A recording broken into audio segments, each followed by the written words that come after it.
Am I the only one surprised how much Trump's winning by right now? Oh, too early, Tom. Too early. Good grief. I don't know. When you see that Harris couldn't even take her vice president candidate's home state, that's a little chilling.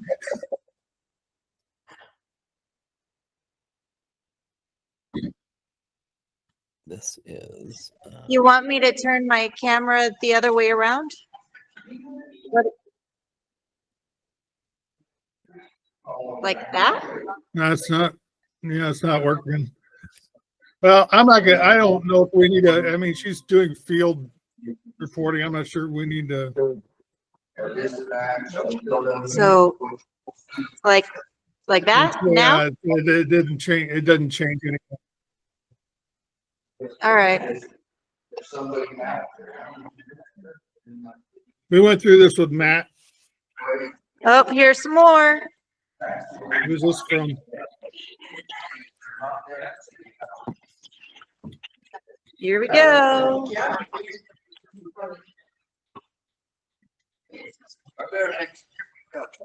Where is this from? EIC. Woo!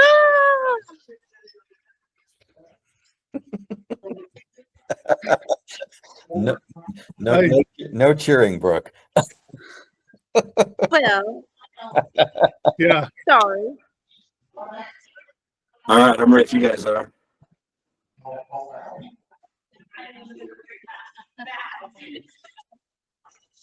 Yeah, I'm ready. All right.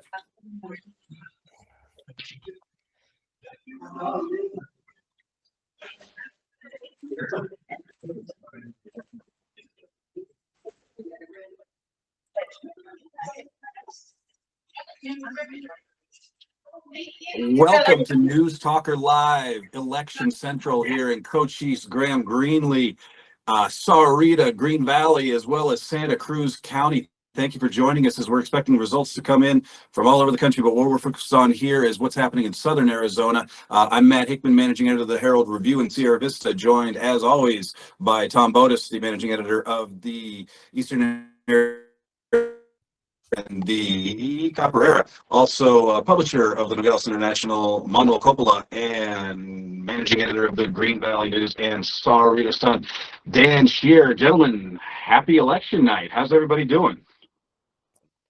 Tired. Yeah. Been going at it since about 6 this morning. So. Yeah, the craziness. We're glad you could join us here as you come in and stop in and catch the results with us. Some big breaking news to report here, which kind of could throw a wrench in some of that. Obviously, people are probably watching the presidential and the national elections on TV, but we're glad you could join us for the local races. We're going to focus on Cochise County. We're going to focus on Greeley County, Graham County, Santa Cruz County, Pima County, especially as it relates to Sahuarita and Green Valley communities. Some breaking news just minutes ago came out of Cochise County. In the county seat of Bisbee, there was a bomb threat. We don't know whether it's credible or not, but they've evacuated the government buildings on Melody Lane, and there is no statement yet from the authorities. The Cochise County Sheriffs and other agencies are responding. We're waiting on a statement from them in a minute. We have breaking news up on the Herald Review right now if you want to take a look at that. So we don't know whether we'll get results at all tonight. We don't know if there's we know that at least one voter. We were told this by an election official, not a government official, but election volunteer, that at least one voter was in the process of trying to vote when everybody was evacuated from the building. So right now we don't know anything about when we'll get Cochise County results. So starting with that, how's it going out there? Dan, why don't you kick us off? What do we know right now at 8 o'clock?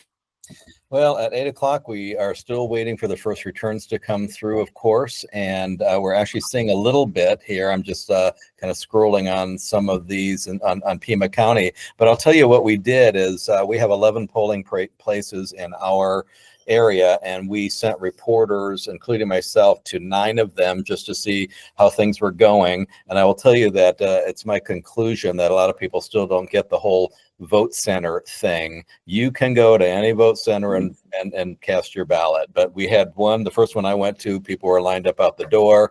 Less than a mile away was the second one I went to, and there was virtually nobody there. So maybe people find some joy in waiting. I don't quite get it, but that's what was going on earlier. And then we talked to some people. Some were grumpy, some were more than willing to talk. All of them sounded very on the presidential level that their candidate was going to prevail.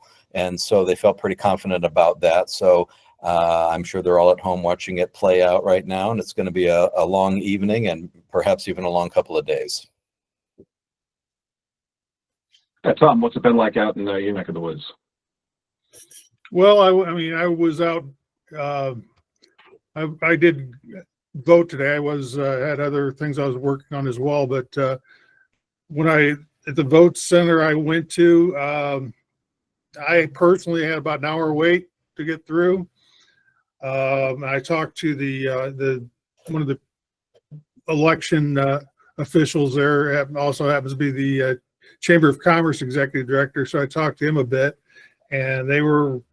He told me that it'd been busy since basically 7 o'clock this morning. They'd run out of. They had to restock on paper and toner, so they've been. So it was probably a higher demand than they originally anticipated, but so far I haven't heard anything about any incidents or anything like you have going out in Cochise. It was sounds like it's pretty calm and went pretty smoothly so far. Yeah, I mean, down here in Cochise, the turnout was amazing. I tried to vote, went to 2 different locations. Every location from this morning on was a 2.5 hour wait minimum. I didn't clear up much by the end of the day. I tried 2 different locations. I sadly did not fulfill my civic duty of casting a vote. I probably affected the election process enough as it is. So, but I ended up stepping out of the line and giving up on it at about 5 o'clock on my second attempt.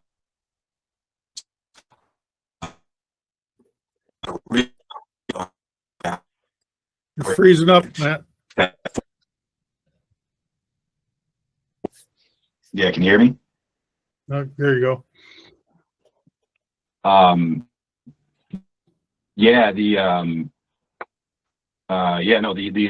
turnout was unbelievable in Cochise County. Even Douglas had 45-minute to an hour wait in line from the morning on. Sierra Vista waits of 2 hours or more at multiple locations, and there really wasn't anywhere you could go. Maybe if you knew the right place at the right time, but a couple of the major ones, really long waits. Like I said, I gave up. Give my place in line to someone else. But really, really high turnout in Cochise County. I think that goes without saying.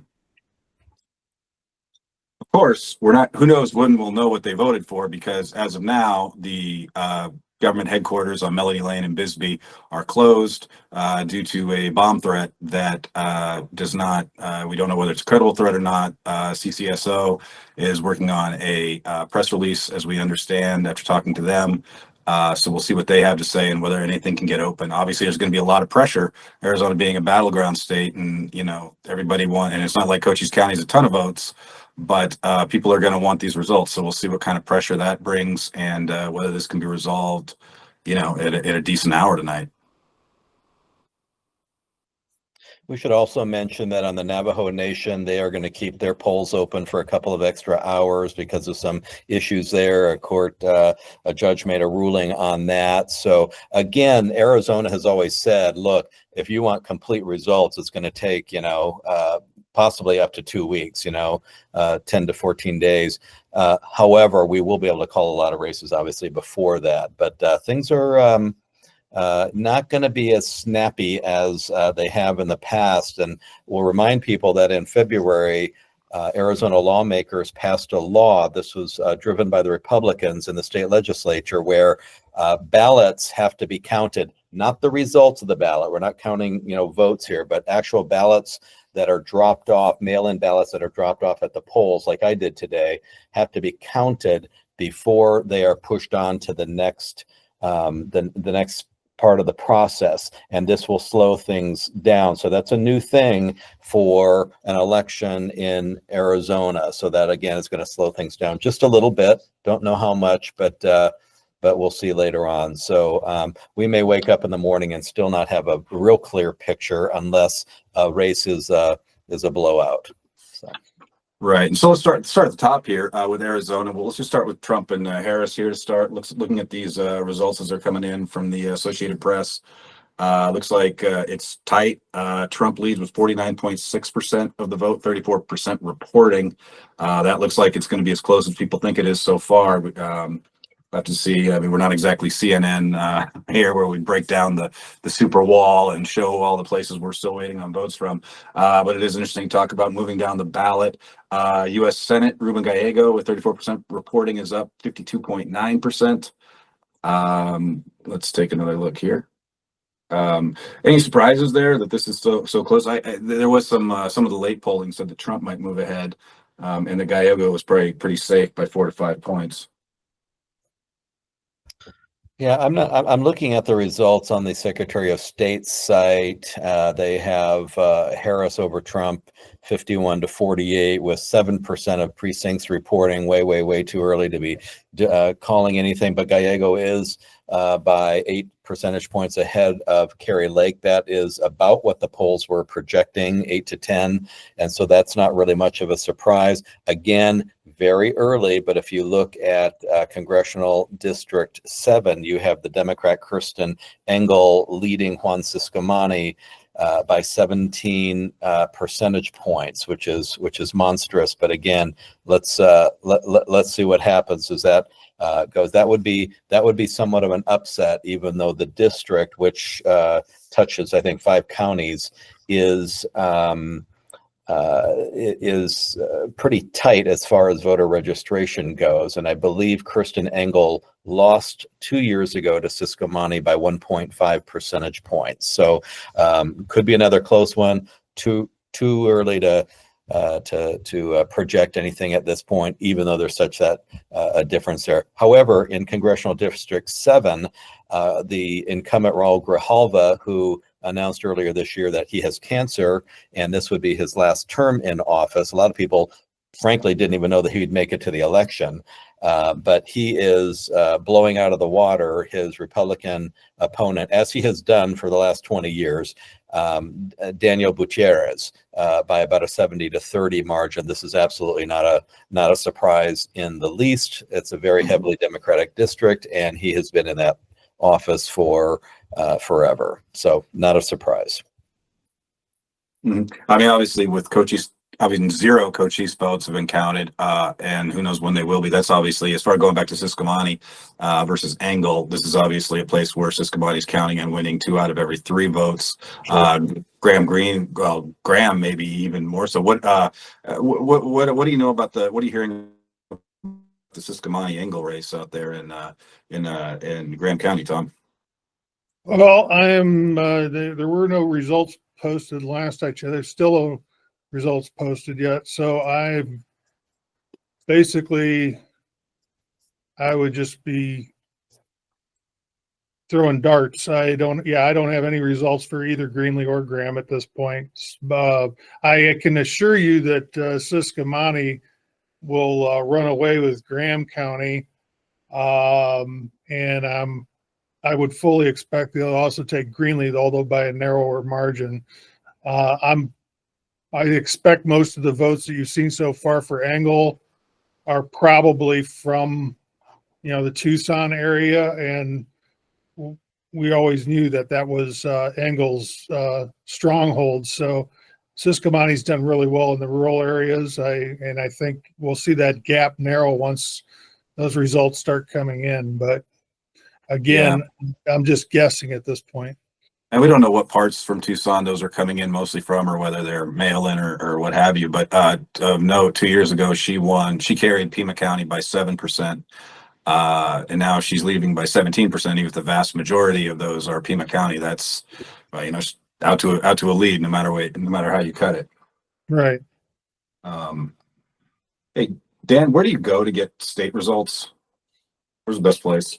I'll send you a link here, but the Alright. best is Adrian Fontes, the Secretary of State's office, and I'll ship you that info. I have got somebody out at a GOP watch party. He's going to log in here, and we're going to talk to one of the candidates here in just a minute, and when he is on here. So, and I shipped you that. So. Gotcha. Yeah, I think I found it here. I was on a different SOS part, I guess. Okay. So we have got, let me just set this up before our reporter calls in. We have 5 members of the County Board of Supervisors. 4 of them are Democrats. 1 is a Republican, that is Steve Christie. The very early results have him down 53-47 against Vanessa Bechtold. The Democrat, again, lots to go here. So we'll see how that plays out. Steve Christie, again, that lone Republican voice in a very left-leaning county. We're going to be talking here about District 2, which is Matt Hines. He has run for Congress a couple of times, but he won the seat, upsetting a fellow Democrat, and now he is up against John Backer, a Republican, kind of an upstart. Here, Hines is winning by about a 2-to-1 margin. That's not really a surprise, but I think what John Backer is going to tell us here when they log in is that he wanted to just, and here we go, and he wanted to just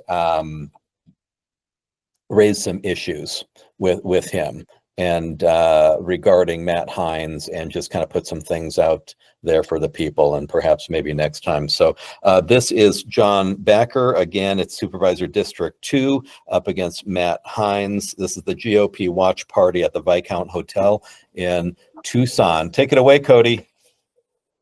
Hey, Dan.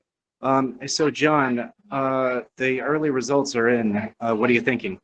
Well, the first drop of data doesn't look very positive, but it is early, and I'm reserving judgment until we see more data coming in. I know we did really strong today, the Republicans, in the live voting, voting on election day here.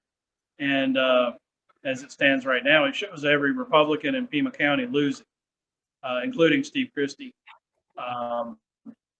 So Steve Christie's been the one that has stood in the way of the unanimous vote to institute a sales tax countywide.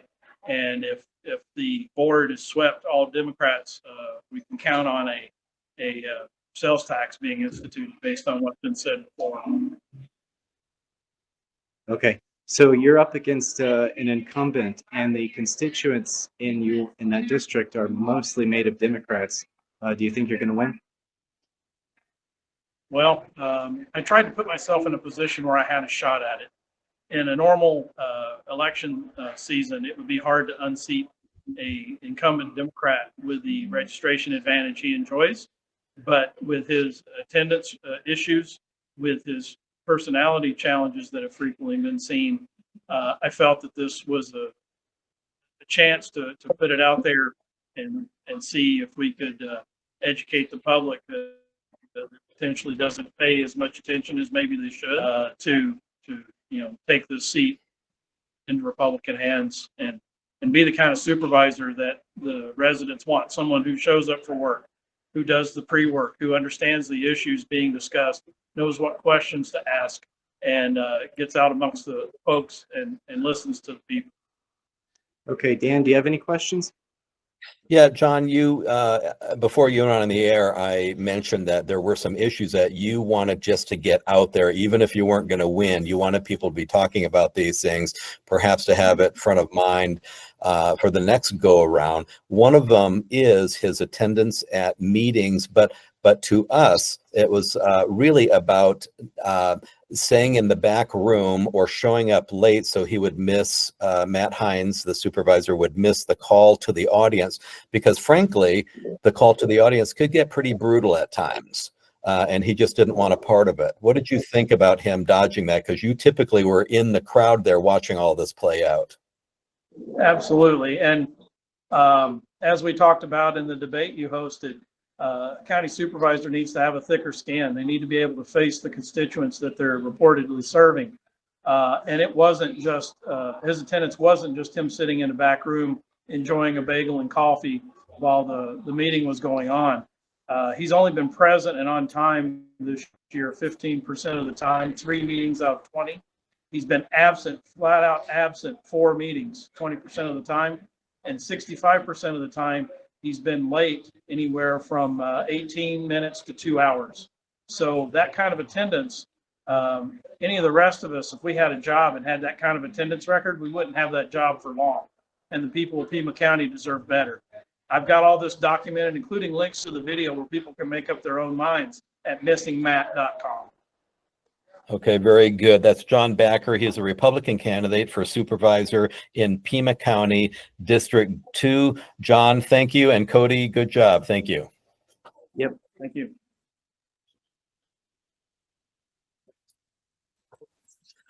So, Matt, we will see how this all plays out. He is, again, this would have been a monstrous upset had Mr. Backer been able to pull this off early on. It certainly doesn't look like he's going to do that. But I can tell you, John Backer is not going away. So that is probably the most high-profile Board of Supervisor race out there. But again, people will also be paying attention to District 4. That is Steve Christie, the lone Republican on the board, taking on Vanessa Bechtold, who has a background in nonprofits and somewhat of a name in this area.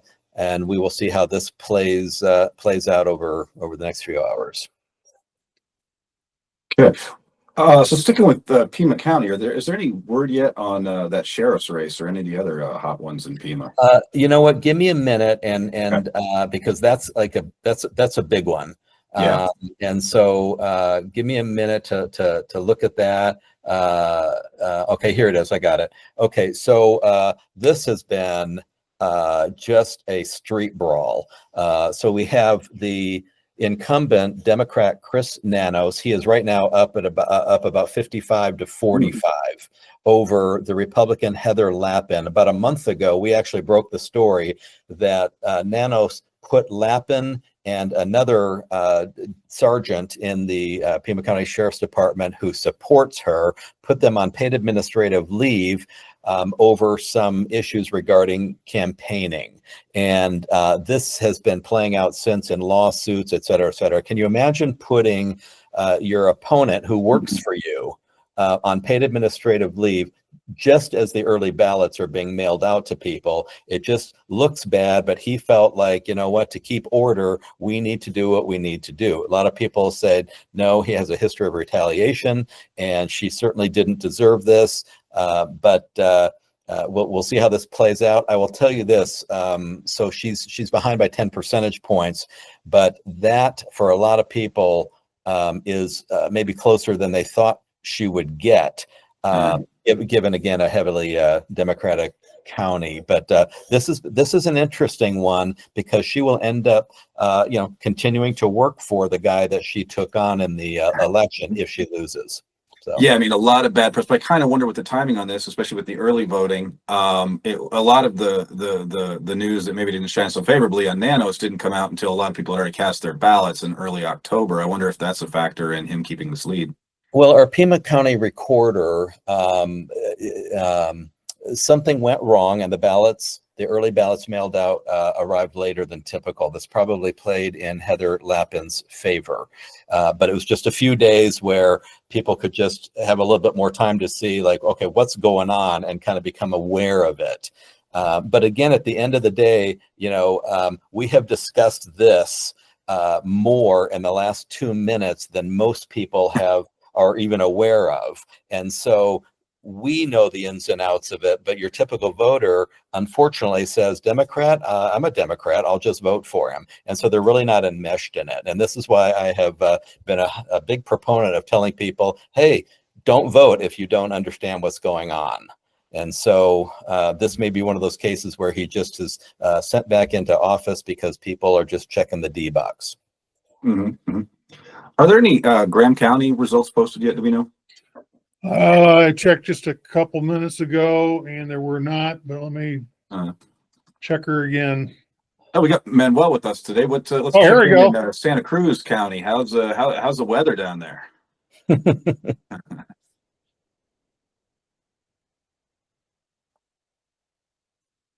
All right. Hey, there you Hey, go. here we go. I couldn't unmute myself. Yeah. Weather's fine, a little chilly. Yeah, no results yet. I just checked. We're working on it. Yeah, it looks like Graham's got some in here. Yeah, they just finally posted them, man. Like I was saying earlier about Siscomani, he's up 75% to 22.6% versus Engel, which is no surprise whatsoever. And I think that's going to be kind of the tail of this race is how much the rural areas counterbalance the urban areas. The really local races, there's only a couple of races locally that are of major interest. One is a ballot proposition on for raising the spending limit for Eastern Arizona College. They're saying that they'll cease to exist if they do not get the spending limit raised. And it looks like, based on what I'm seeing, they're going to do that easily. Right now, it stands at 7,939 votes versus 1,977. So I think that they've got that safely in hand. And the only other, there was a city council race for Safford. It was a runoff. And right now we got Alma Flores, who was the leading vote getter in the primary over Luke Chavez. So that's pretty much expected. Otherwise, there's a bunch of school board elections and whatnot, but I haven't had a chance to really study those. But the most interesting elections are actually going to be in Greenlee. We got a sheriff's race there. It's a three-way sheriff's race. And the supervisor for District 3 in Greenlee is up for grabs for retiring Supervisor Richard Lunt. So those are the two races I'm particularly interested in at this point locally. But so far I haven't seen results. Yeah, not looking like that. Oh, here we go. They just posted for Greenlee, so I guess I can now address that.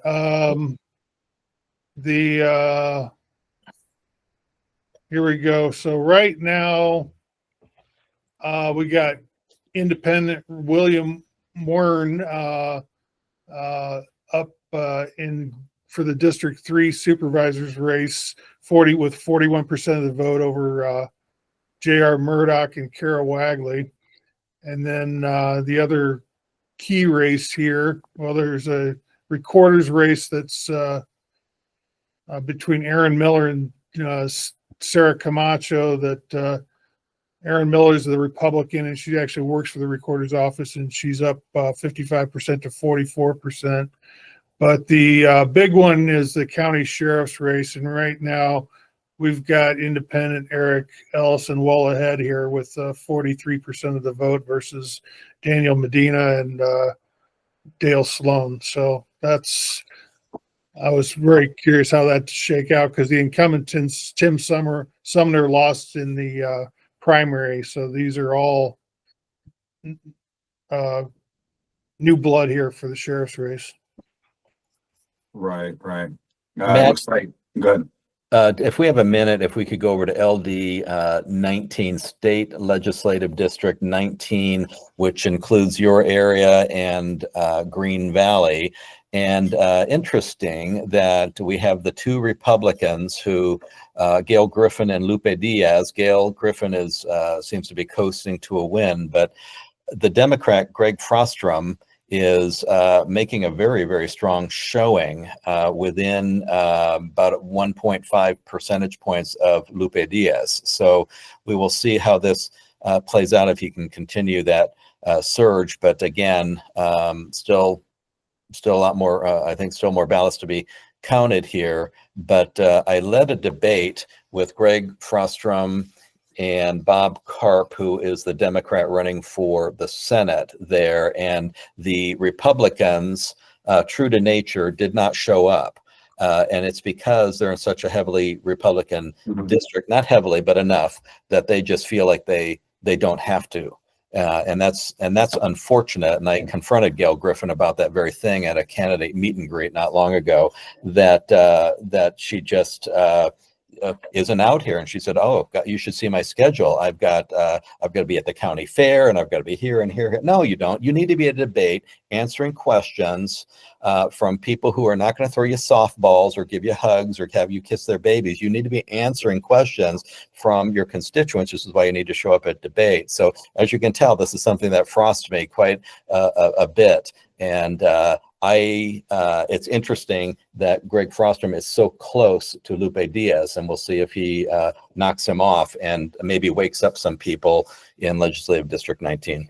Although also, so we have no Cochise County results in any of this, as we're still awaiting them to reopen the voting center. Interestingly, with Frostrom, the Democrats going in Cochise County in the area, their plan was to get out the word to vote for Frostrom and leave the other two blank. So I wonder if that ends up, which is it's a clever tactic, and that might be part of why they're here. There's also no Cochise County, which is where Lupe Diaz lives, where they all live. But that's interesting to watch. Yeah, and as I believe, Frostrom is actually from Vail, if I'm not mistaken. Yeah. And so you're right, and we'll see what happens when those votes come in from there. But that was his strategy. There are 3 candidates, 2 open seats. You get to vote for 2, but you don't have to vote for 2. And that was his message: is just vote for me. And we'll see if that pays off a little bit. And in Senate District 19, you mentioned Bob Karp in that debate, the Democrat. He's run a couple times, not very successfully in the past, but he's holding his own a little bit there. He's at 44%. David Gowan, the incumbent Republican, at 56%. So he's running about probably a good 10 points higher than he did last time he tried to run against Gowan. So that's interesting there. Another thing that just came over is speaking, and this might tie in a little bit with the big early lead Kristen Engel has over Juan Ciscomani. Howard Fisher, Capitol Media Service, has just sent out an alert saying Proposition 139, the enshrinement of the abortion into the Constitution, looks like it's cruising to victory with a margin of 2-1. So I don't know if that would change any, if you see more pro Ciscomani votes come in later. I don't know if there's a correlation there, but well, I mean, that's just one district of the state. But that is interesting to note too, that's winning so convincingly. Yeah, and 139, they claim, the supporters of it claim that this was, they collected more signatures for this ballot measure than any other ballot measure in the history of Arizona. And so they had a lot of money behind this. And again, with the Dobbs ruling in 2022, this kicks abortion to the states. And there are 10 states this election day that are voting on abortion-related measures, and we are one of them. Yeah. Interesting. I mean, Trump just pulled ahead in Arizona count, ahead of Harris. It's less than 3,000 votes, and there's still a lot to count. Very neck and neck there. But it's interesting. You also have Gallego, who seems like he's going to be all right against Carrie Lake. I think it's interesting, and there was a lot of advertising late with Trump trying to pull Carrie Lake along with him. Obviously, you have a lot of people voting for Donald Trump and Ruben Gallego. Is that a surprise to anyone? The analysis that I was reading before the election suggested that that's how it was going to shake out, and the thought was that people that support Trump don't necessarily trust Lake, so I'm not exactly sure all the reasons for that, but it may have to do with the fact she's been spending so many dollars combating her loss in the gubernatorial race last election. So in any case, I don't see that as any surprise. It's kind of consistent with what I'd been reading. Yeah, it's very, very interesting to see the Trump Gallego signs out there. You know, you don't see that mixed too often, but I saw some of those. And you know what? Let's just be honest. Carrie Lake is just obnoxious. And I've had Republicans admit that to me up and down. And she likes to fight. We've had her in our newsroom. She started the fight with us, and we wouldn't take the bait. But she likes to fight. But she only recently, and I'm talking like in the last month, has actually talked about the issues. And not very well, but at least she's talking about the issues. And I think people woke up at one point and realized, wow, we're not sure if she's elected that she's really going to know what she's doing. And again, she has not let go of that 2022 loss to Katie Hobbs in the governor's race. And it makes you always wonder what would happen if, it'd be impossible, but what if she actually won one of these challenges she's attempting? And you're like, well, you're now governor. Are you trying to be senator too? Well, that was the whole question, is when she announced that she was going to run for Senate. It's like, wait a minute, I thought you were the governor. So how can you do this? So she paints herself into a corner, but she is very intimidating, and people just kind of don't want to take her on. But a lot of the stuff that she's spouting out there is just baloney, and maybe we're at the end of Carrie Lake, although people like her really never go away. But we'll see what happens here. But frankly, I'm conservative, and I still think she's a bonehead. So I'm hoping that the Republicans can put somebody better up next time. We'll see. Okay, I'm working on getting either we'll have one of our reporters, Terry Jo Neff, or Mark Hayes, who's working covering he's covering the Sierra Vista races. We have Sierra Vista City Council electing 3 on a ballot of 6 or 7 candidates for Sierra Vista City Council. Also, Sierra Vista Unified School District is going for its school board, and the school district's going for a pair of overrides with a lot of the money for that tied into school safety, with concerns about school shooting, trying to get more security, more safety implements for schools. We'll see how that goes. So that's something Mark Hayes is coming with. But now he's also covering this bomb threat, which has held up everything and kept us from getting any results in Cochise County, which is belying our efforts. But of course, our suffers are minimal. It's important that everybody stays safe and that everything's handled in a responsible manner and safe manner. We'll bring in Mark Hayes here in just a few minutes. Let me grab. He's over at his desk here working on things, and maybe we can see if we can get an update on the situation and see if he's heard anything from the sheriff's department. We also had Brooke standing by, so I don't know. That'd be great. Let's kick it to Brooke if we could. Is Brooke anything going All on right, here? hey everybody, this is Brooke. Yes, I'm down at the Board of Supervisors building in Safford. Hey Dustin, I remember you said you'd be willing for a quick interview. All right, let's head into here. Now, this is where the Board of Supervisors usually meet, and we are in the thick of it. Dustin Welker, Graham County Board of Supervisors, County Manager. And let's see, how's it going tonight? Has there been any hiccups? Has there been any excitement, or is it slow and steady? Tell us what's been going on. Well, it hasn't been slow, but it's been steady. It's been extremely busy. From the looks of it, we've had record turnouts at the polls today. The lines have been long, but manageable. We've been super happy with everything. Our poll workers have been outstanding. So yeah, everything's gone really well.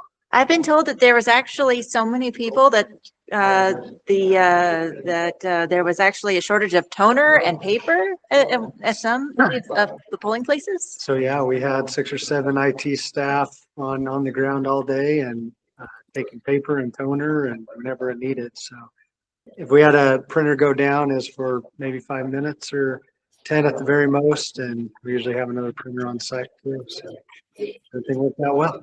Are we waiting still on some ballots to come in? We are. So St. Rosa Lima, we're still waiting for them to come in. Peridot, Bilus, and I think that's it. Those are the 3 we're waiting on. So I know it's super early on in the race, but are there any, from what you can see, some clear-cut wins that? For Graham County, I haven't even looked at the results real clear. The college 402 proposition looks like it's up 80% to 20%, 80% yes, 20% no. So that looks like it's heading in a good direction.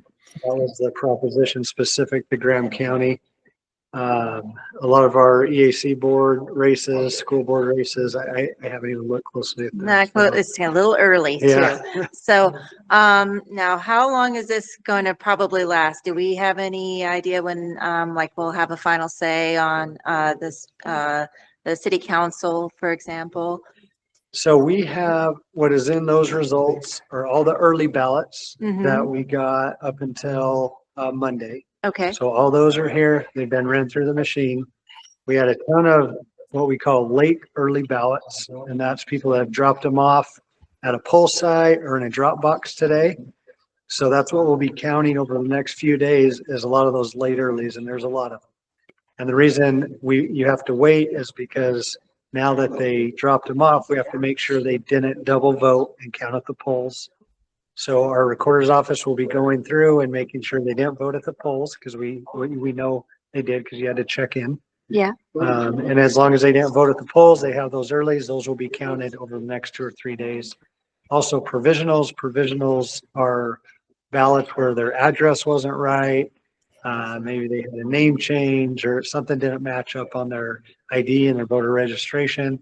So they do a provisional. So if a voter voted a provisional, they need to get a hold of the county recorder's office, and they have the next few days to call the county recorder and verify that they are a resident and able to vote in Graham County.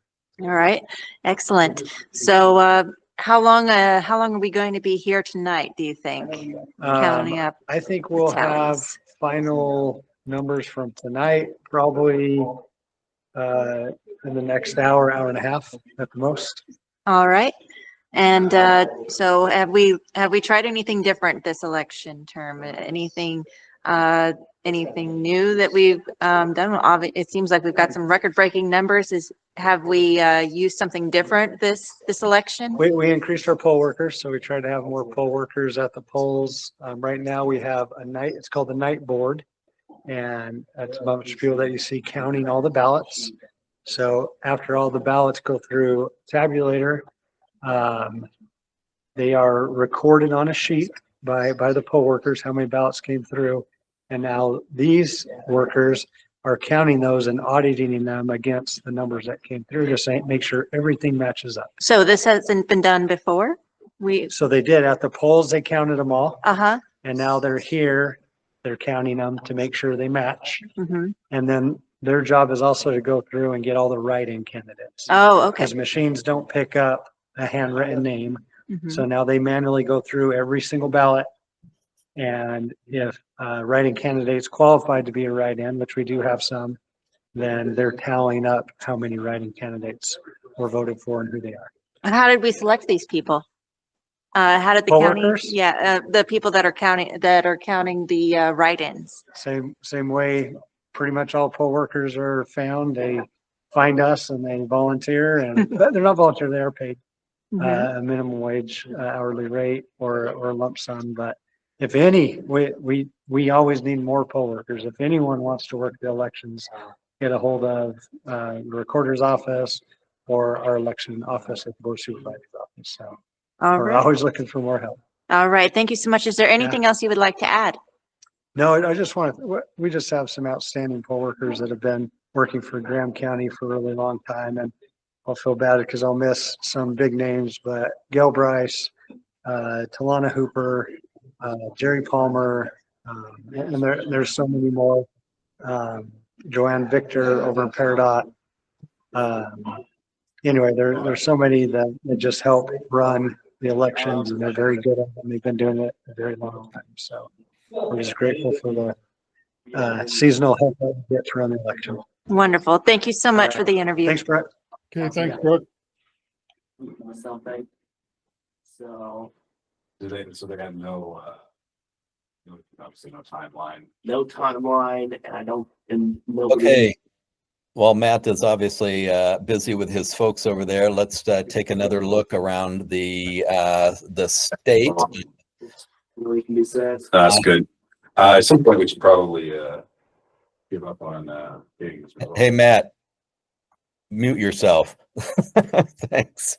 So very interesting as we look at, again, just the latest returns on Trump versus Harris in Arizona. Again, real early that it's 49.7 for Trump, 49.5 for Harris.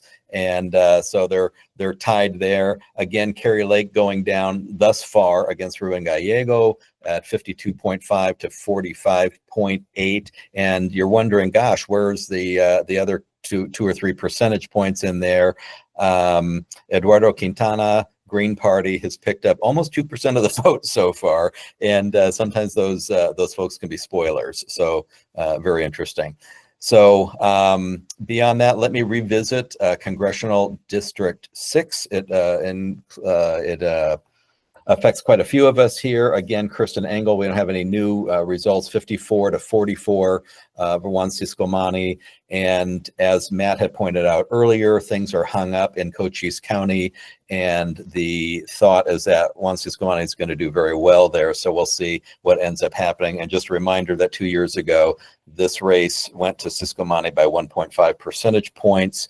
And he was a newbie. Now he's running on his record. So that is the situation. Tom, any updates out of your area?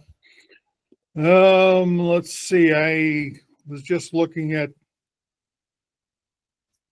the state results. Doesn't look like there's been a lot of movement. Not like we were talking about Kerry Lake, and this illustrates how strongly red Graham County is, because Kerry Lake is well behind in the state race to Ruben Gallego. But here in Graham County, she's got 72.04% of the vote. And the one surprise here, a slight surprise, is that Jonathan Nez, who's running against Eli Crane in District 2, which covers the northern part of Graham County, he's crushing it here with 91% of the vote, yet he's behind in the overall race. But most of that part of northern part of Graham County is also reservation land, so that does largely explain that.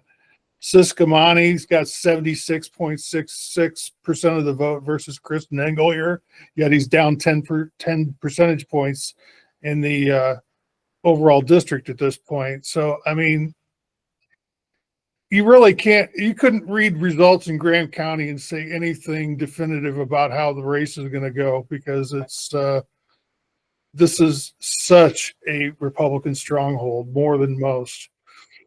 As far as the other local races here in Graham, no real surprises here.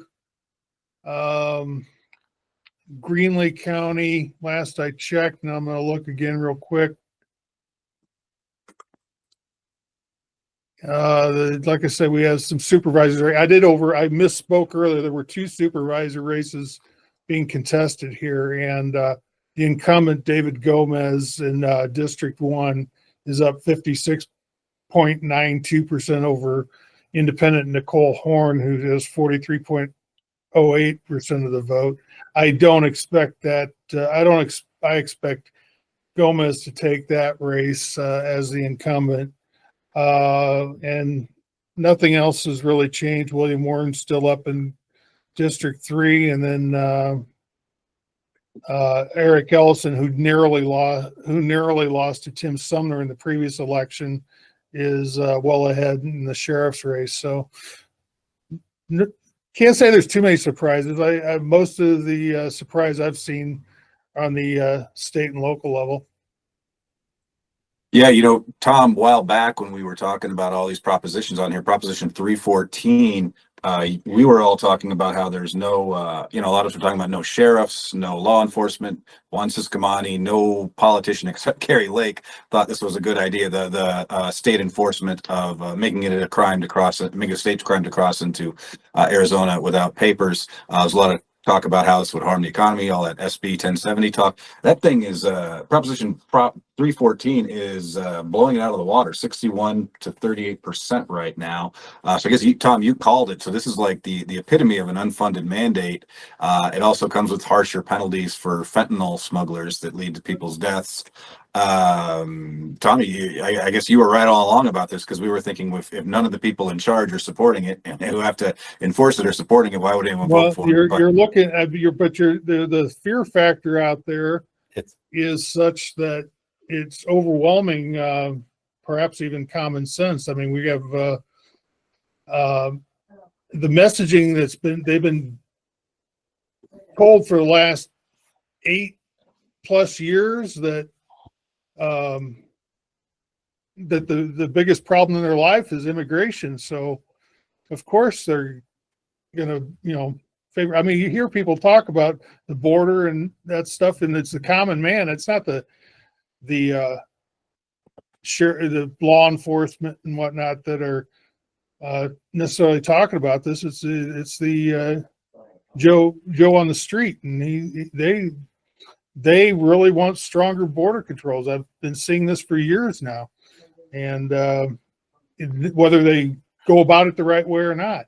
So no, that doesn't surprise me at all. I fully expected that to pass. I'm a little surprised, not terribly surprised, but I'm a little surprised how much 139 is passing by. I thought it'd be a little tighter than that, but it looks like it's gonna, because Florida Florida voted down their abortion measure. So Well, they had a 60% threshold on that. How did that turn out? I'm not sure. if I don't know exactly what the final Yeah. total was, but I'd read that they voted it down there, and that's you would think a conservative state like Arizona would at least make it tighter, but it's I know there's big blue base in the rural urban areas, but a large part of this state is deep red and almost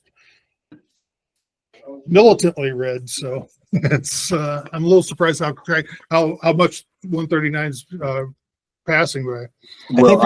I think there's some confusion put out there on the part of the proponents of 139, not pointing out that Arizona does have a 15-week abortion law right now. So there's this sense that we don't have anything when we need something in place. And so I'm actually absolutely not surprised at how well it's doing, particularly given how many signatures they collected to get this thing on the ballot. What surprises me are these tandem props 133 and 140, and both of them deal with the election. So 133, everyone was saying, well, gosh, what happens if both of these pass? Hey, we don't have to worry about that. They're both going down in feet. And so that is the voters saying, don't touch the way we do elections. So 133 would have enshrined in the state constitution, basically how we do our primary elections right now. And 140 would have been open primaries and a couple of other things, but we'll just leave it at open primaries. Opponents of 140 were saying that, oh, this is ranked choice voting, et cetera, and they were scaring people. Plus, it's very, very confusing. And so when people are confused, they vote no. And I think we're seeing that right now where people are like, just leave things how they are. Well, I was telling you previous week or so ago, Dan, that 140 is very similar to what they have in California right now. Right. And the big problem you see in California is because California swung so blue, all your candidates are Democrats by and large. And so you have a choice between voting a Democrat and a Democrat, which I think not everybody loves that. So I think people were maybe worried about not having sufficient choices with 140 going through. Now I realize that they're trying to solve a problem there, but I'm not convinced that's the way to go about it. So that's. Yeah, update on Siscomani. He's cut it to 10 points now, but we're at 42% reporting, and that's statewide 42% reporting, and 0 from Cochise County, obviously. So, Kirsten Engel holding on to that lead at this point. So we'll keep an eye on that. Speaking of the ballots, one thing that was interesting there. Hang on one second. Lost my page. Big shock. Yeah, we should let people know that some of us are actually trying to. We're on deadline. We're actually, we're on a print deadline tonight that's late, and we're going to be, and I'm getting hammered over here, especially because we got no results. And I'm trying to figure a plan B is what we're going to put in the paper because we don't even know when we're going to get results in Cochise County. So I'm not having the best time here. I'll be honest. And we all know we have faces for print journalism. So what are we doing here? But I mean, I like to give it out to people. If while you're still trying to find your place there, Matt, let me move on to something that I think has bigger implications. That in the town of Sahuarita, we had Prop 403, which is a general obligation bond, and what it was $66 million to build lots of fun stuff. We are a very rapidly growing community. There would be a multi-generational center, et cetera, et cetera. The town was going to kick in 10 million. You have $66 million for this bond, and we're growing. And they made a good argument that we need this. This thing's going down 60 to 40. I don't know that it's going to be able to recover. The interesting thing to me that is why would people turn this down? And the reason is because they're getting pecked at every turn for more money. Last year we passed a $50 million school bond. We have the RTA, the Regional Transportation Authority, that next year is going to ask for a continuation of a 20-year half-cent sales tax. There are some things that you kind of can't control, but within our town, we could control this, and people are saying, you know what, too much. What's interesting there, Dan, is that the items on that bond issue were actually gathered from a survey of residents. Yeah. And I guess there was no box there to check, we don't want any of it. But they're letting them know now. Yeah, and the survey actually did get a decent amount of people responding to it, but apparently not the voters who turned out today and said, not for us. So at this point, it's going down, and I don't know that they have a plan B for this, but we'll see how this turns out. But again, I think that's the bigger issue of people feeling like the tax man cometh, and they could slam the door on him this time, even though they may have even liked a lot of those projects. That's probably what we're facing here. We got the early ballot votes in, and we got some interesting results here. Nothing really surprising in Santa Cruz County. Luis Carlos Davis is definitely taking the District 1 supervisor race. He knocked off the incumbent Manny Reese. In District 2, the incumbent has managed to hold on to that lead. District 3, John Fanning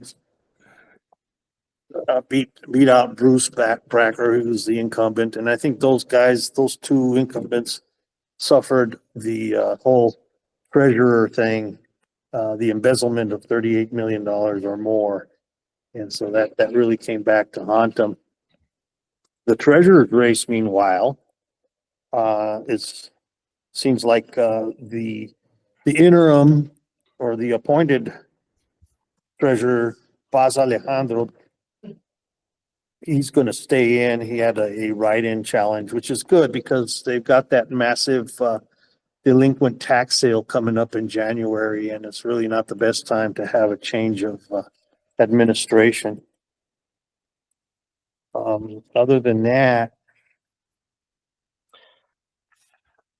no other big surprises. Manuel, I got a question for you, because that the Gutfar stuff, which is the potential embezzlement of $39 million right under the noses of so many leaders, could this be a turning point for what has, let's be honest, been a pretty troubled county, Santa Cruz County, and at times the city of Nogales, as far as the leadership goes? And you get people in there like John Fanning, who is very highly regarded. And I was a little surprised to see him running for that. But is this saying that the people want the change, or is the entire flavor of Santa Cruz County changing? A little of both, and I think you met, Luis Carlos Davis. Yes. And, yeah, he's pretty determined to see change, but they're coming in green. Fannie and he are coming in green, so there's gonna be that curve at the county level. But yeah, I think it signals that we've pretty much had it. And, the supervisors, I mean, it's all in their job title. They're there to supervise. And how this woman got away with, so much for 10 years is Yeah. just astounding. And Wait, the, we should point out that she hasn't been convicted or charged yet. oh, no charges yet, yeah. But it But the certainly majority of her property is in receivership, and so, yeah, it quacks like a duck. We get it, but we have to point out that she's still not officially, you know, exactly. under the authority of the courts quite yet. Yeah, So, and I think a lot of people would like to see her in handcuffs, frankly. yeah. Yeah, that sounds pretty. Our reporter, Terry Jo Neff, who's covering all the county races tonight, I believe she's on the call through phone. Troy, are you seeing Terry Jo on there? Can you guys hear me? Hey, there's Terry Jo. Hello from very cold Cochise County. That's great. You could join us. I mean, we knew this was been a crazy election season, and I figured there was going to be one more crazy thing that would happen. I didn't know what happened in our backyard here. We got no results in Cochise County because of a bomb threat, one of several that have occurred in the state of Arizona on this election day. Tell it. What are county officials thinking now? What is the candidates? What's everybody thinking? What are you hearing? Well, I know that there's a lot of drinking going on at a few of the bars. So we're actually waiting for the county PIO to let us know when a statement's going to be issued.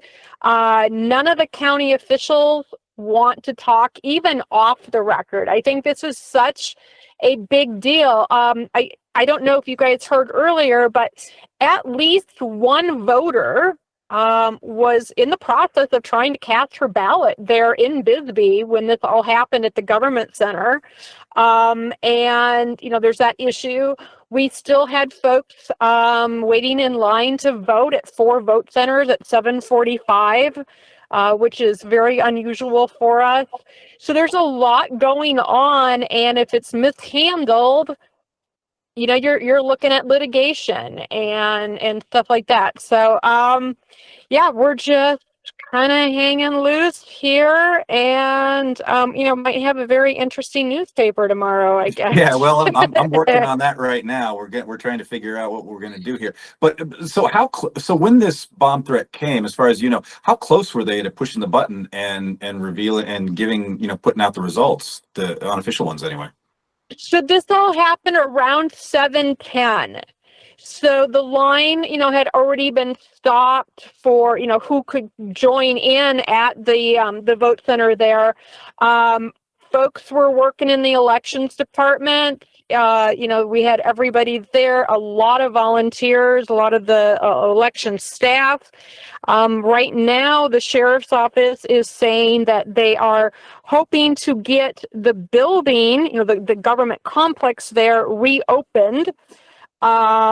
You know, it's cold there. Our government center is out in the middle of nowhere. So volunteers, folks like that who, you know, were relying on rides to come pick them up when their shift got done.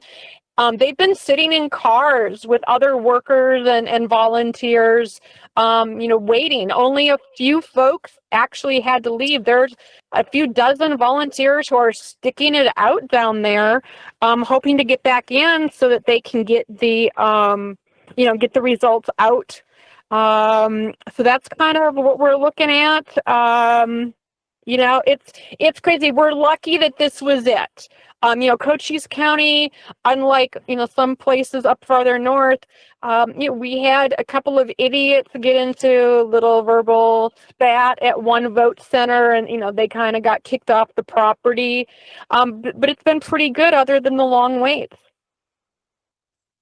So really, I know that they have a bomb sniffing dog there. The sheriffs have said that, and they say they hope to have it open as soon as possible. Really, they don't need to necessarily have it open. They need to just have somebody who can go in and, well, I mean, I suppose they need to have it safe and secure. But just how much heavy lifting do you think this is going to take to get things running again? Well, what they're releasing, or what they would have released at 8 o'clock, is going to be the first round of the early voting results. So those should be in someone's computer already. They might have to do a few double checks here and there. The other problem too is they have all of these vote centers with equipment all over our county. I mean, it's a 2-hour drive from, the farthest place to get down to Bisbee. They need to get all of that equipment, all of those ballots, all of that stuff has to get checked in yet. I am assuming that is going to be more of a priority for county officials, is getting all of the workers, all the volunteers safely down to Bisbee, get everything unloaded and secured for the night, and then go from there. Because, they don't have to release the results. We would certainly, of course, love to have them. Right. But at this point, from a logistical point of view, there's a lot of moving parts right now across our county. Yeah, I tell you, at the top of the ticket, more or less, in Cochise County is the CD6 race, where Kirsten Engel is sitting on a double-digit lead still over Juan Ciscomani with no votes from Cochise. So that'll be, I know, Juan Ciscomani. She really made an effort. She concentrated a lot of time and energy on Cochise County. I think a lot of folks were surprised by that she didn't just kind of write it off. She really put a lot of effort into it. So that's going to be surprising. I think we expect it to go toward Juan. But if it's narrower than maybe some of us had expected, that could be big. And of course, our board of supervisors, we know at least 2 of our 3 supervisors are going to be replaced. Possibly the 3rd, the one that's actually under criminal indictment. So, there's a lot riding locally as well.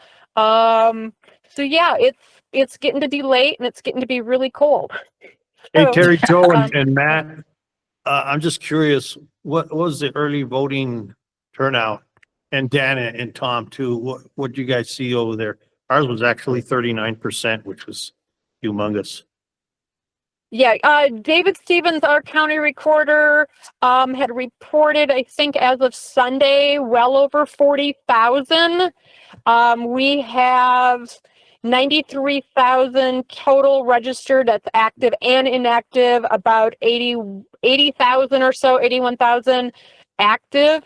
So, that was 50%, and that was with a lot of ballots still coming in, over the weekend. They were expecting a lot of ballots to be dumped, in from the post office today. So it's going to be kind of crazy. Yeah. So what I'm hearing from you is I should probably give up what did it look on. like over there? Our early voting turnout was about 41.4% is what the last figure I saw. Is that typical? I'm sorry, say that again. Oh, is that typical? Boy, I don't know what typical is anymore. So I don't know the answer to that question. Yeah, Where were you I'm guys at? Yeah, I'm looking for that. I mean, I show that they have ballots cast total 12,074. I don't know what that represents as a percentage of. I'm looking for that now. But then in Greenlee, see, I'm the only one that has 2 counties to pay attention to here. Let's see. You need 2 screens. Let's see. All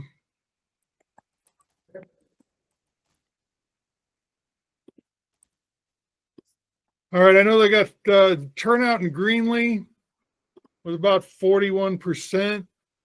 I'd be surprised if it wasn't at least that in Graham, if not more, because I'm telling you, the lines here were pretty impressive. It's been a long time since I've seen those kinds of lines at a polling place. So it was So a lot of interest in this election. I mean, and that's been sort of the rule probably the last 3 or so. And people have been getting out there and voting because I think a lot of strong emotions compared to what they were maybe even in the 90s. So, yeah, I can't find Graham's percentage, but yeah, we got 41.72% in Greenlee. And that would just be early ballots, Tom? Well, that's what they've got. I'm assuming that's what they've got counted. They've got, I don't know what that represents. I mean, they say registered voters is 4,720 in Greenlee County, which is the smallest, least populated county in the state. So, yeah, not this county. Greenlee's not going to swing a lot of elections, but but Graham County, like I say, is more deeply red than Greenlee, and that can make a big difference for some of these candidates like Siscomani, who's struggling right now. So Terry Joe, while we got you here, what are the chances we'll have any Cochise results at all before midnight? We don't know yet. I have texted 3 different officials and they are all referring me over to our media, the county media folks. So don't know. I know Mark Hayes is looking into whether or not all of the equipment is back in, because again, that's going to have to be their priority. Also, just from a public safety point of view right now, because of the threat, they're going to need to just make sure that all the election staff and volunteers are taken care of across the county. So yeah, we'll find out. Yeah, this is a wild night. Well, Terry Joe, thanks so much for stopping in, and maybe you can keep us posted if anything does break on any of that. Yeah, Will so I guess do. Yeah, you guys have a great night and don't get too crazy. all right. Thanks a lot, Terry Joe. All right, bye-bye. Well, there goes my evening. I was planning to be crazy. Yeah. Now I'm just got to try to get this paper to bed with a brand new concept of what else is going on in the world. Well, I'm looking at the national results, and it's gotten a lot closer. So they had the last I checked, Trump had quite a few of the electoral votes. He's sitting at 214, but Harris is now up to 179. So it's gotten a lot more interesting here in the last 15 minutes. Yeah, I mean, I kind of get a sense that there was a lot of talk earlier about Virginia, Trump holding strong in Virginia. It looks like Trump's going to take Georgia. I don't know if they called that. So it really comes out of North Carolina, Pennsylvania, and whether Harris can hold. Although Harris is doing awfully well so far in Arizona, and Arizona could take the place of Georgia if she loses that. So there's a lot out there. Yeah, I mean, it swung pretty quickly, but I guess, California was going to, the one thing that surprised me, and I've commented on this earlier, is that Harris is way behind in Minnesota, which is her running mate's home state. So it makes you kind of wonder what he brought to the party. Well, there's only 14% in, so you don't know whether the city votes have been counted first or Well, that's true, I guess. Rural votes. Wisconsin's looking like Trump up by 2 points with 62% in. Michigan, Harris up by 3 points with 33% in. Pennsylvania, obviously the biggest one. Trump holding up. Well, that's a problem for Harris, because if Trump is holding a 3.5 point lead with 74% in. So she's going to need a lot out of the cities to make up for that. So we'll have to see there. And Arizona, nip and tuck in Arizona. So that could really go anyway.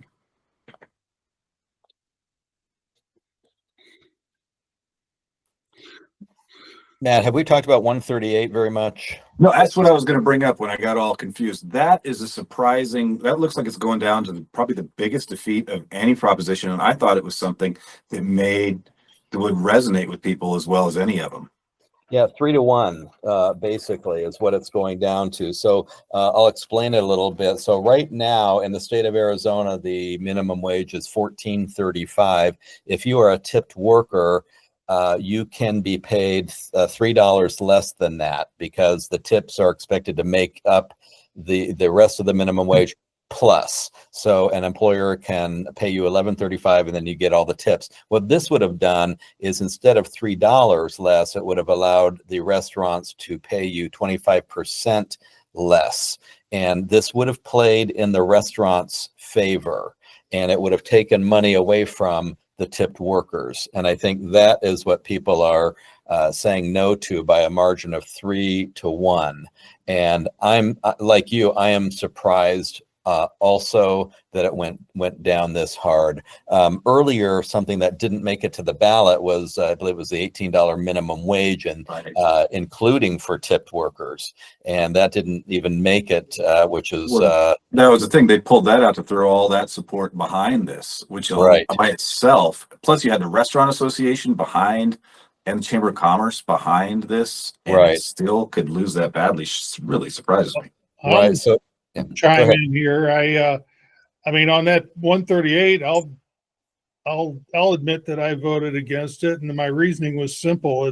I consider tip a reward. I don't consider it something that should be factored into how much a business or your employer pays you.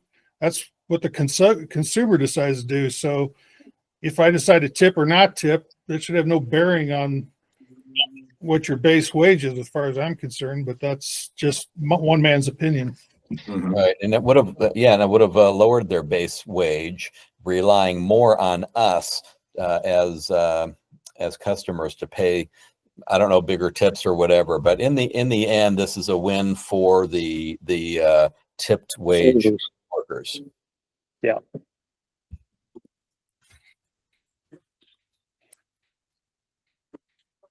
Okay, apparently Prop 137 is failing badly too. Which one is that? It's the...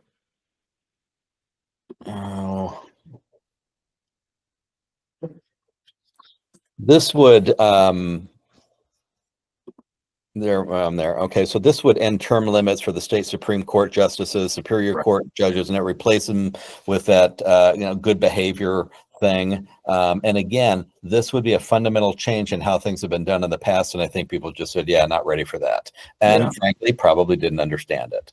So that's probably why that one is being beat to death in the polling tonight. So. Yeah, just taking a look at the polls here. We're looking at what we have in so far. The back to the FEMA Sheriff Lappin Nanos race. I thought it was interesting. The Arizona Daily Star put out endorsements on Sunday, and they endorsed Lappin, even though they didn't endorse many Republicans, but Lappin they did, and they were very critical. Probably too late to help Lappin at all. But is that race moving at all? Is there any new numbers coming in out of Pima on that? Oh, let's see. Yeah.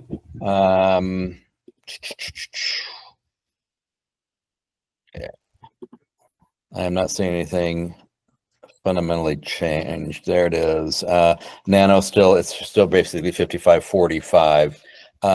That is a surprise because the Arizona Daily Star has a reputation of leaning hard left, but it's also a surprise that they only endorsed in a couple of races, which I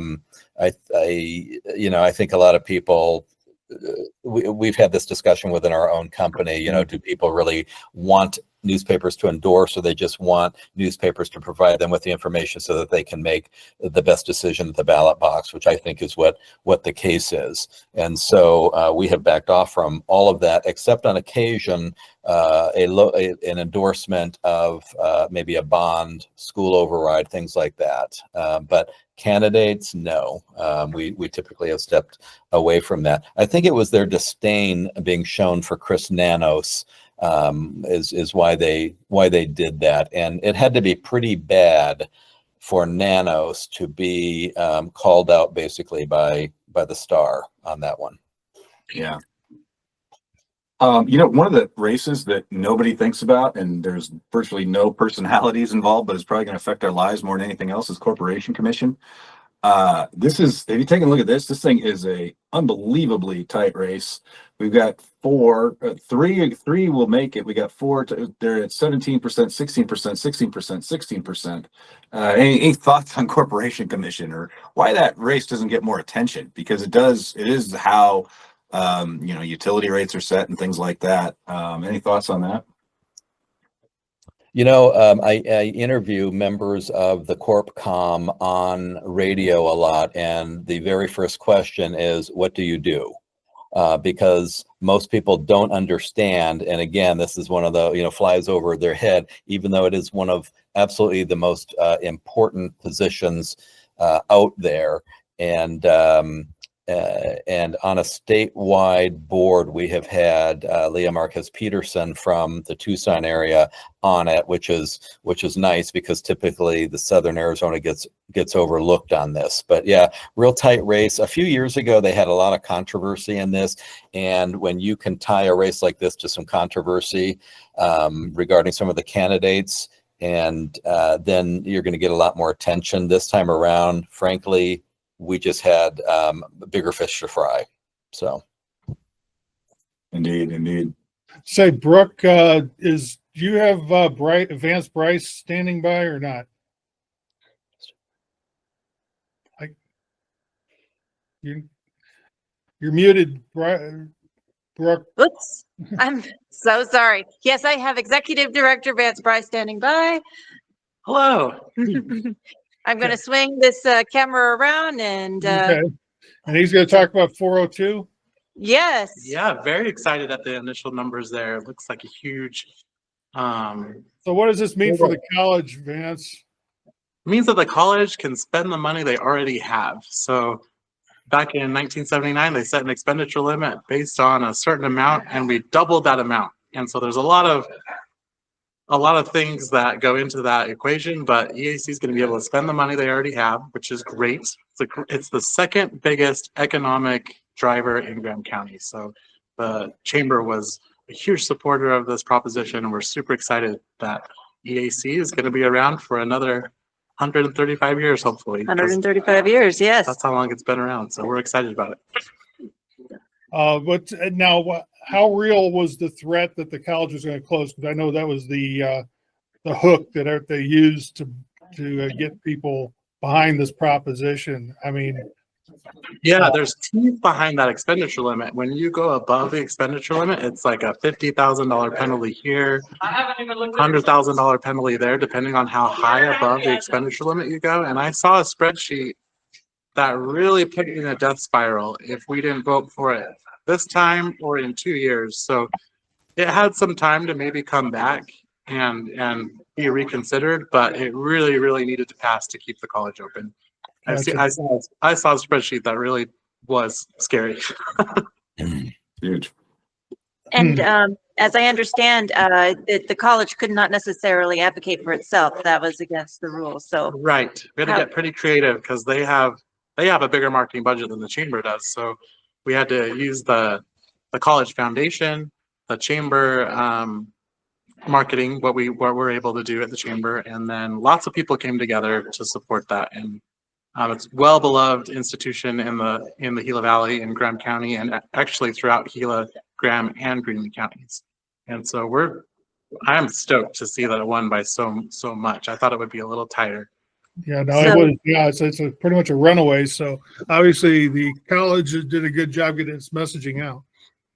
Yeah, they have a marketer as their president. He's a marketing professional. So it was a good time for him to be the president of the college. Excellent. Well, thank you so much. Is there anything else that you would like to add? Keep up the good work. Great conversation. Listening to WIC Communications. A big fan. All right, thanks, Vance. All right, this is Brooke Curley, and I will just keep an eye out for more individuals as the count goes on. Thank you so All right. much. Thanks, Brooke. And speaking of the count not going on, we just got confirmation from Cochise County officials that there will not be any vote count for another unofficial results, expecting at least another hour delay. I'm guessing more than that. And they will not discuss arrangements for the vote centers returning to Bisbee. I think that probably puts a nail in the coffin of getting any Cochise County results tonight before the witching hour of midnight.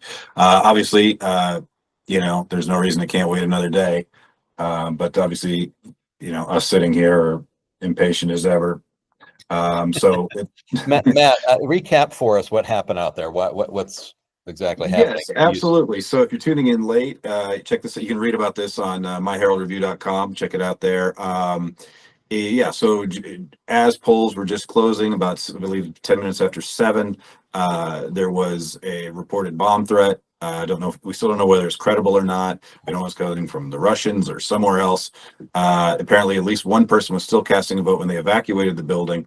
All the voting machines are in there. Obviously, the polls closed at 7, but the voting lines were so long throughout Cochise County, even in Bisbee, that people were voting after 7. They let anyone vote who was in line by 7 was allowed to stay and vote, to cast their vote.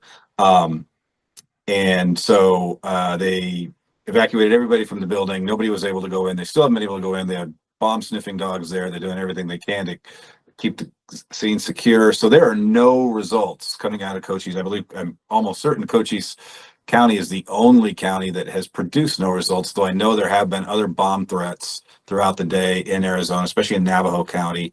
I believe there are 4 locations that were deemed to be a Russian bomb hoax.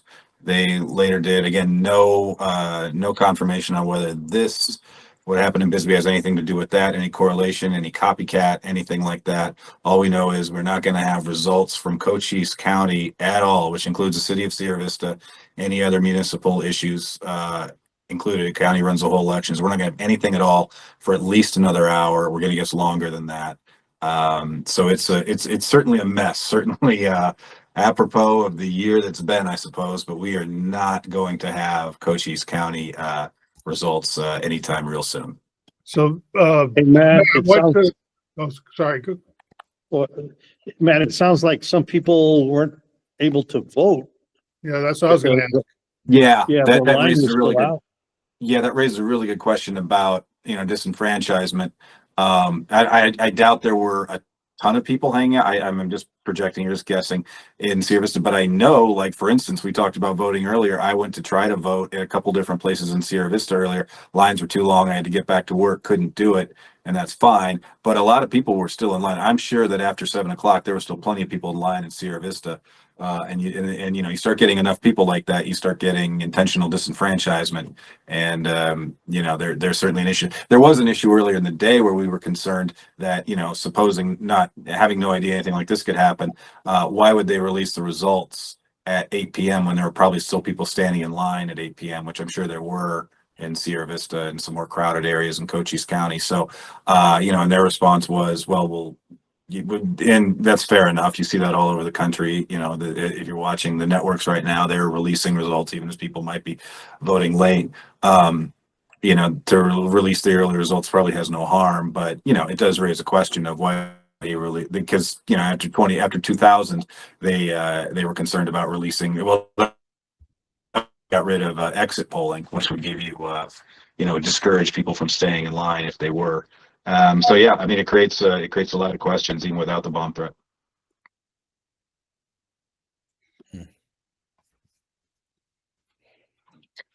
So is this what we're going to be talking about for the next 2 years now, is the contested 2024 election because of Cochise County?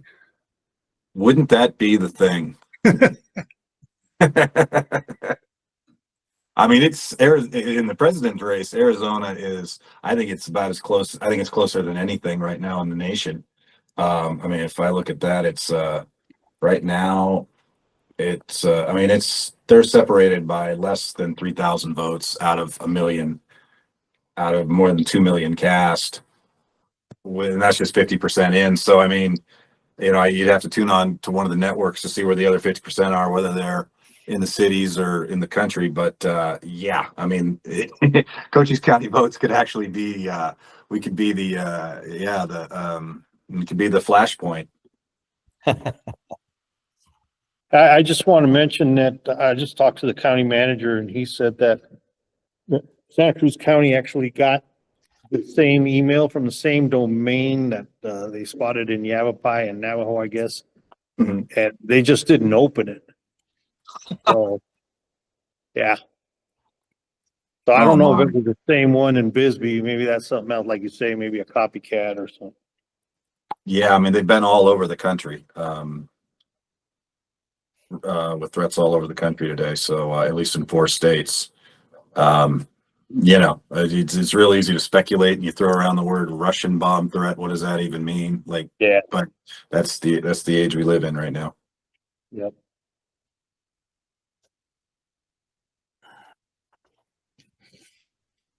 See if there's any new results here.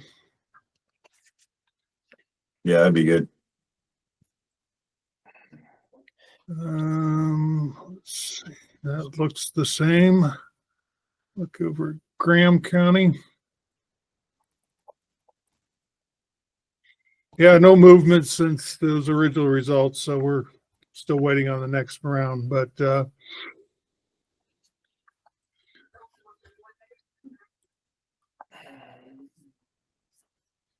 and I don't know any card tricks. Well, I mean, we could wrap this thing up. How are we feeling out there? I know I got to put a paper to bed here. None of the content I thought I was originally going to have that I budgeted for is now gone. There's not even holding, even if we didn't have to worry about all the people working in the press room late. This helps people understand the newspaper business and some of the stuff we go through. This is the world we live in. Yeah. Okay, very good. I have got a deadline in 28 minutes. All So- right. Me too. We're gonna be printing the same place, so we And should when- probably get to work. See if I can beat you there. Yeah. All right, Very well, good. gentlemen, thank you for everybody's insight, and thank everybody for tuning in. Obviously, an unexpected night, Cochise County related. No idea that was going to happen. Some great reporting by our reporters, Mark Hayes and Terry Jo Neff. Thanks to her for joining us with a lot of updates there. Thanks to Brooke Curley out at the Eastern Arizona Courier. Some really good insights and some on-the-field reporting there. I guess we'll see how it is in the morning. We kind of knew that going in, but we didn't know it quite like this. So I think we should probably call it a night. Very good. All right. Thanks, Matt.